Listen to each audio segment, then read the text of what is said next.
भाइयों जे.एंड.के के जो एक्स डिप्टी सीएम रहे हैं, मतलब कि पूर्व उप मुख्यमंत्री रहे हैं निर्मल सिंह जी, वो भी इसी सुंबरिया राजपूत ख़ानदान से संबंध रखते थे। तो भाइयों ये जो आप अभी फोर्ट देख रहे हो, ये सुमराता फोर्ट है। तो भाइयों कहने को तो ये कोई बड़ी रियासत तो नहीं रही है, लेकिन एक ऐसी जागीर रही है जिसने कभी भी झुकना स्वीकार नहीं किया।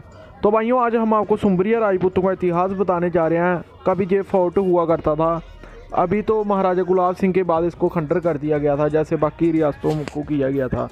तो भाइयों सुंबरिया असल में पांडवों के वंशज हैं, जो कि एक चंद्रवंशी राजपूत हैं और बलोरिया राजपूतों के ख़ानदान से हैं।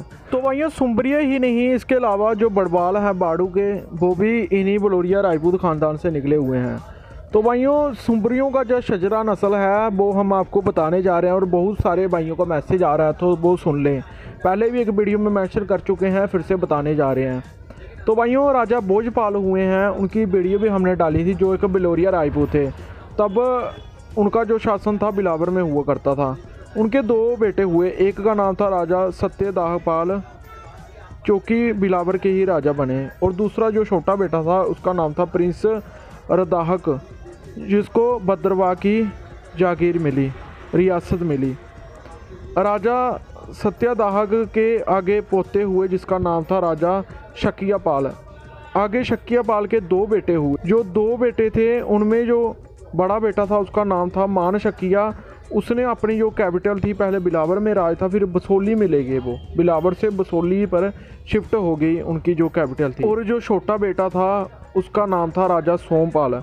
तो भाइयों राजा सोमपाल को वह जो दूसरी शिफ्ट की थी बसोली, उसकी जगह उसको जागीर मिली जो उज्ज नदी के पास थी, जहां पर उन्होंने जही सुंबात्रा फोर्ट का निर्माण करवाया, और उन्होंने अपनी 18 गांव की जागीर बनाई, जो कि कुलबल में।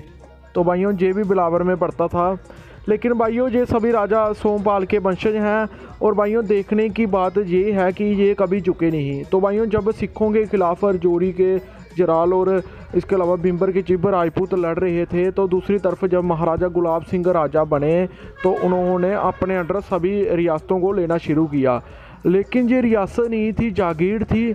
लेकिन आखिर तक जहाँ के सुंबरिया राजपूतों ने, महाराजा गुलाब सिंह वो खुद राजपूत थे, लेकिन उन्होंने उनकी दीनता स्वीकार करने से मना कर दिया, और आखिर तक लड़ते रहे उनसे। उनकी गर्दनें भी कट गई, लेकिन लड़ते रहे। लेकिन भाइयों वो कब तक लड़ते, क्योंकि उनके पास सेना छोटी थी, और महाराजा गुलाब सिंह के साथ बहुत लोग जुड़े हुए थे। इसके अलावा उन्होंने राजा अवतार सिंह बड़वाल, जिनकी आपस में लगती थी। वैसे दोनों बड़वाल और सुंबरिया एक ही बिलोरी शाखा से निकले हैं, लेकिन जागीर को लेकर आपस में झगड़ा था। तो राजा अवतार सिंह बड़वाल की सहायता से सुंबरिया राजपूतों पर काबू डाल लिया गया, और बहुत से सुंबरिया राजपूत वहाँ से फिर शिफ्ट होकर कहीं जम्मू चले गए, कहीं अलग अलग जगह पर बस के, और कुछ हिमाचल में भी चले गए। तो भाइयों ये इतिहास है इस फोर्ट का, जो कभी झुके नहीं।